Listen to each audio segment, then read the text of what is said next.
So here we are, the second Sunday in the Lenten season. Lent is a season that lasts how many days? 40, which means a long time, a really, really long time. And Lent is 40 days, excluding, by the way, Sundays. Because every time we gather on a Sunday morning, we celebrate the risen Christ. Sundays are always, no matter the season, a little Easter. Always remember that. And technically speaking, Lent runs up to Holy Thursday, the Thursday in Holy Week. That's when it ends, just so you'll have that information. Holy Week is the time in the life in the church when we follow Jesus and we remember his saving work in and through the cross and resurrection, which happens on the last week of his earthly life. If you think about all that happens on that last week, where he enters into, remember Passion Palm Sunday, on that Sunday we celebrate that he enters into Jerusalem. And then on Monday and Tuesday and Wednesday, these things happen, and then it leads into Holy Thursday when we celebrate that Last Supper he has with the disciples, that will lead into Good Friday when he will breathe his final breath on the cross, and then days later he will be resurrected. And all of that happens in and around the city of Jerusalem. Jerusalem is a main character in today's story, so a little bit about Jerusalem. It was believed to be where the Holy of Holies resides. Remember that Jesus is Jewish. He would have grown up going to the temple. He would have loved the temple. He would have known that it was the religious center, but it was also, in those days, the city center of the known world. An important place, but it has its shadows as well. And here in Luke chapter 13, where today's story picks up, Jesus is on the way. He is on the way to Jerusalem for that final week. I put together here, found it on the internet, a simple map, if you can see the journey. So up north here is the area of Galilee where he's done most of his ministry, and now he is making his way. Of course, he's by foot, and this would have taken time. He's making his way, where you see highlighted and starred, to Jerusalem. So you can see that journey there. Now, you may have recalled that 2 weeks ago I preached on the Transfiguration. It was the Sunday before Lent. Remember that Jesus is in the middle of the gospel. Jesus is going up the mountain with his closest disciples, Peter, James, and John, and he's transfigured, a glimpse of his glory before the resurrection. He's transfigured with the prophet Elijah and with the lawgiver Moses. And then when he comes down the mountain, just a few verses later, we are told that Jesus sets his face to go to Jerusalem. And what that means is to face the final week of his life. He's determined, he is resolute, come what may, he is headed for Jerusalem that final week. And that's the setup. That's the setup for today's passage in the 13th chapter of Luke. So on his way to Jerusalem, some Pharisees, some religious leaders, they say to Jesus, get away from here, scram, for Herod wants to what? Kill you. Now, who is Herod here? I think it's important that I spend a little time talking about who Herod is here, because there's more than one Herod in the Bible. This is Herod Antipas that we're talking about in today's verse here and passage. Now, for those who keep up with family history in the Bible, Herod Antipas is the son of Herod the Great. Now, Herod the Great is known for when Jesus is born into the world, the birth story. Remember, Herod was king of Judea, the Jewish king. He was ruthless, and he was responsible for they call it the massacre of the innocents. All the boys 2 and under around the time of Jesus' birth, Herod the Great because he's threatened by the power of Jesus, he orders all these boys under 2 and under, to be killed. And again, Herod Antipas is the son of this Herod the Great. Now, Herod Antipas is a tetrarch. Now, that's a big word, and it just means ruler of the quarter, a quarter. Because Herod Antipas won't be as earthly, he won't be as powerful on earth as his father. He won't rule all the kingdom, he'll rule only a quarter of it, making him a tetrarch. He's also a puppet kind of ruler, because he's sold out in a way. He's a client of Rome. And so he rules on behalf of Rome, even though he identifies as being Jewish. You probably know Herod of Antipas because of John the Baptist. Now, we don't really know specifically what the relationship between John the Baptist and Jesus is. We do know that John the Baptist prepares the way for Jesus. We know that they are close. And in Luke's gospel, they're related as cousins. Remember, Mary is filled. She's expecting Jesus. She's pregnant with Jesus. And her relative, an older relative, Elizabeth, is pregnant with John. John leaps in the womb when they visit, and he learns, and when Elizabeth learns that Mary is pregnant.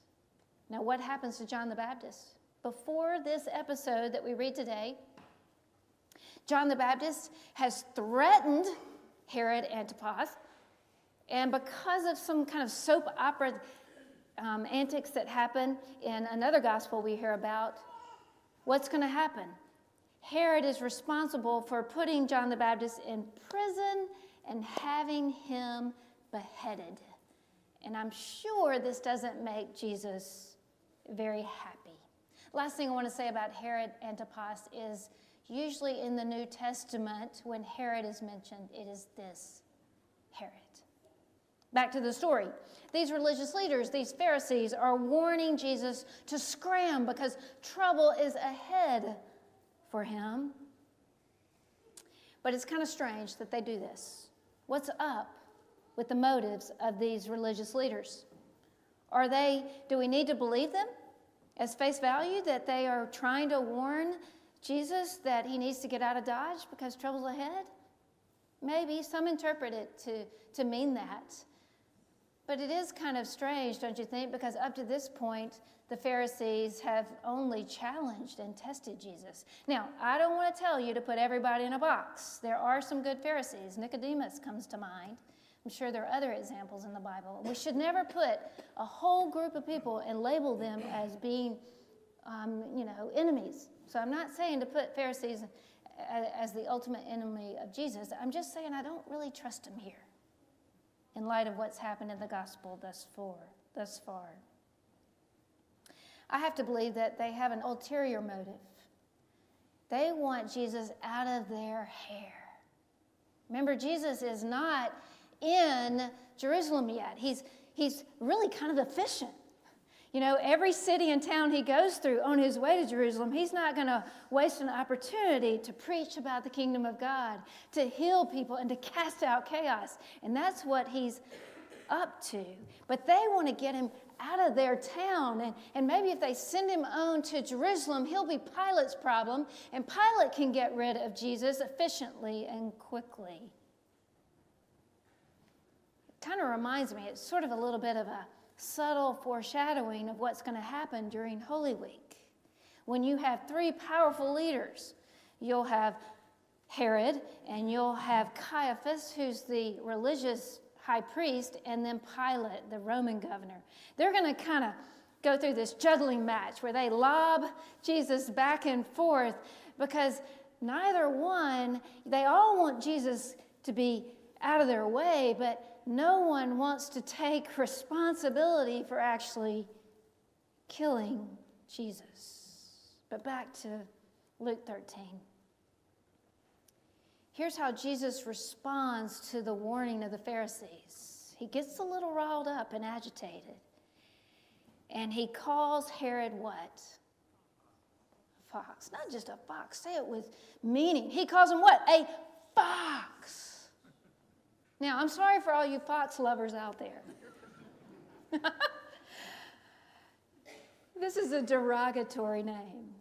I mean, Jesus is insulting Herod. He's calling him a devouring pest. Because I looked it up, according to the holiness code of the Jewish law of that time, a fox was considered to be an unclean animal.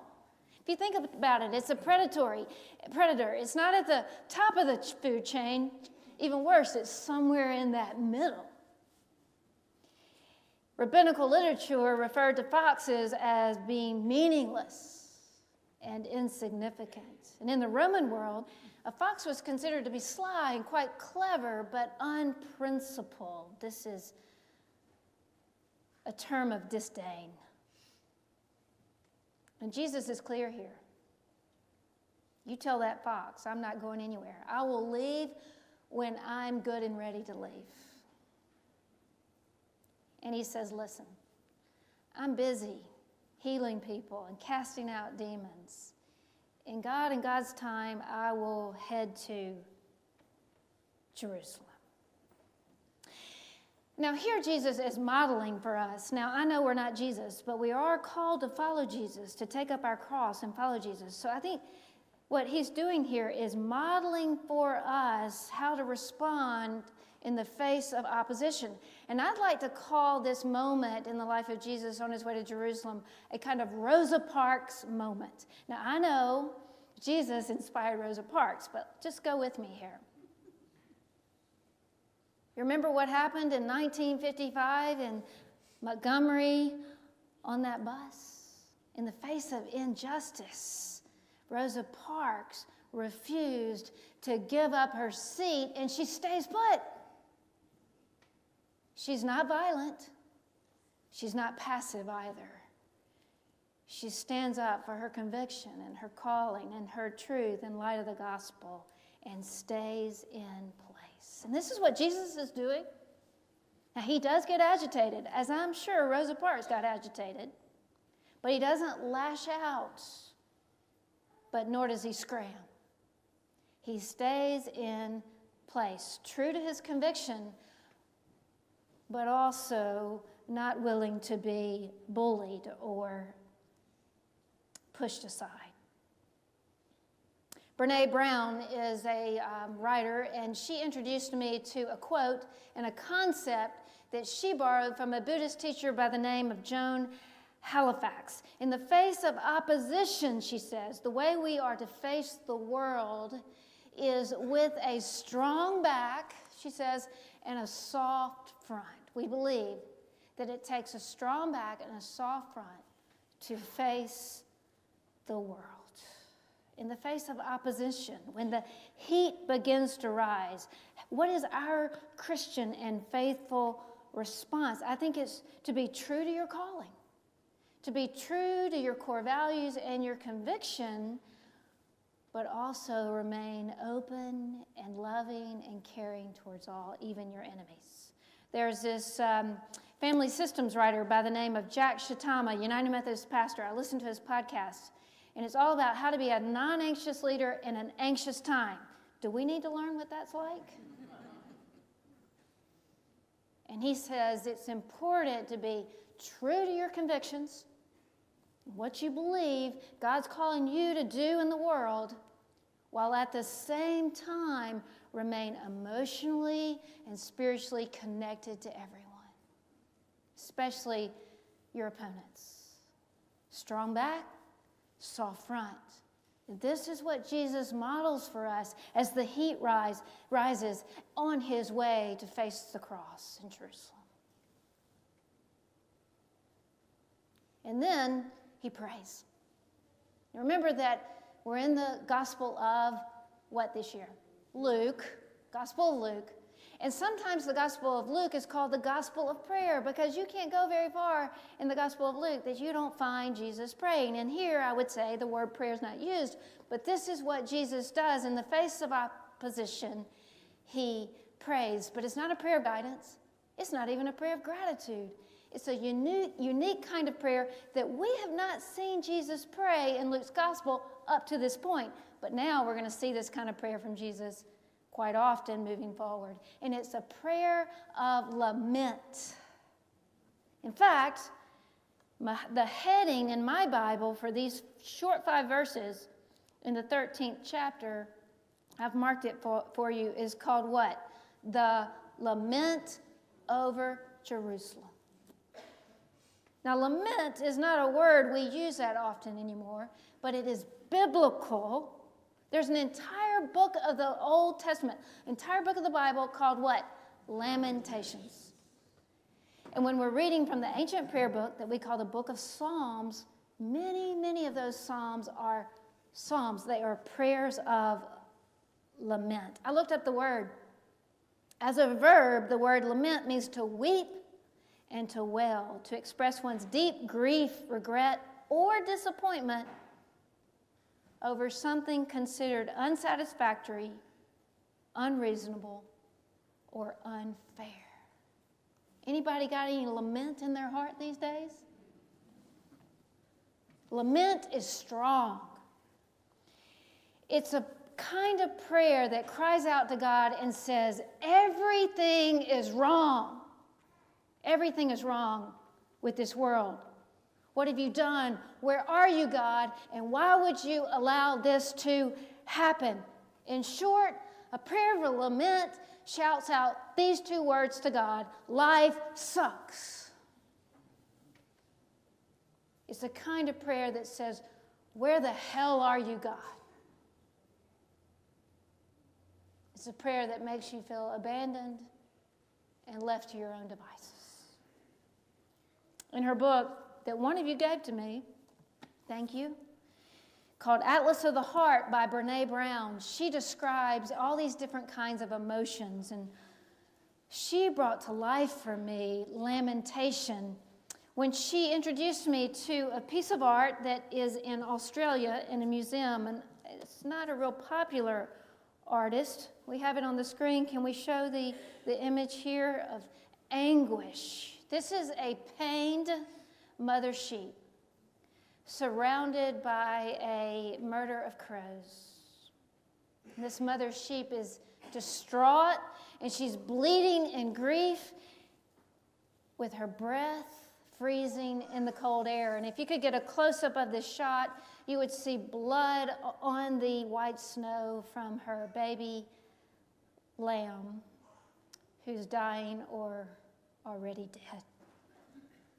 And I think this is the emotion. Stakes are high, my friends. I think this is the emotion that Jesus is feeling in this moment on his way to the cross. Lamentation. And so he prays, Jerusalem, Jerusalem. Jesus would have loved Jerusalem. Think about it. He would have made pilgrimage after pilgrimage with his family to worship God, holiday after holiday, since he was an infant. He would have loved the city center, the Holy of Holies, but he also knew its shadows. And so he prays, Jerusalem, Jerusalem, the city that kills the prophets and stones those who are sent to it. And then hear this: how often have I desired to gather your children together as a hen gathers her brood under her wings, and you were not willing. Powerful image. It's a mother's cry. Any loving parent, and I know many of you, knows what this is like. Your child, no matter what age or stage, is headed for destruction. You can see it happening, and there's nothing you can do about it except hold your arms out wide. And you don't have to be a parent. If you have ever loved anyone deeply, but you couldn't protect them, then you have a sense of what Jesus is feeling here. All you can do is this. But you can't make them walk into your arms. It's one of the most vulnerable postures in the world. Wings spread, breast open, strong back, soft front. And on his way, moving forward, full of faith, no one, no chicks beneath her wings. Jesus has every right to give up on Jerusalem here, for turning to pleasure and power and the structures of the world instead of to God. But here's what's so amazing. He doesn't give up. Jesus does not give up on God's people. Jesus continues to open his arms, to extend mercy and compassion and forgiveness, come what may. He'll even go to his own death. He'll let Pilate, he'll let Herod, he'll let anyone that has to kill him. He'll sacrifice his life for the people of this world. He's resolute. Jesus is determined. His face is set to go to where? Jerusalem.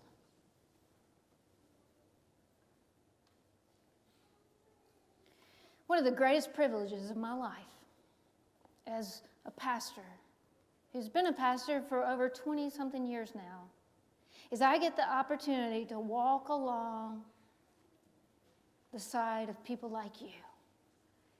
And I have seen some mama hens, let me tell you. I've seen parents, men and women. I've seen grandparents. I've seen friends. I've seen, you name it, siblings. I've seen church members who are resolute. You'll do whatever it takes to do what God is calling you to do. And sometimes when the heat rises and things get tricky and the opposing forces are almost stronger than you can bear, you've come into my office or you've called me or you've asked me for my advice. What should I do in this particular circumstance and situation in light of the gospel? Tell me, Claire, what should I do? And I have learned over the years, slowly but surely, not to say a word. I don't know. Who am I to say what God is calling you to do as you take up your cross and follow Jesus? My job isn't to tell you what to do. My job is to remind you who you are. So the real question on this second Sunday in the Lenten season, as you and I travel with Jesus, following Jesus to the cross and resurrection, is who are you? Are you a chicken?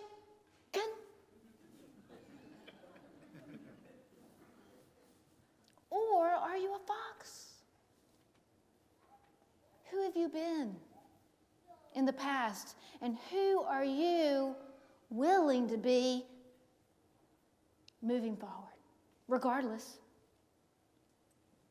God, according to Jesus, is the same yesterday, today, and forevermore. Jesus says in the gospel, God is with you always, even to the end of the age. And God's arms, like a mother hen, are wide open, full of mercy and love and compassion for everyone willing to take refuge under her wings. So be it. And so it is. Amen.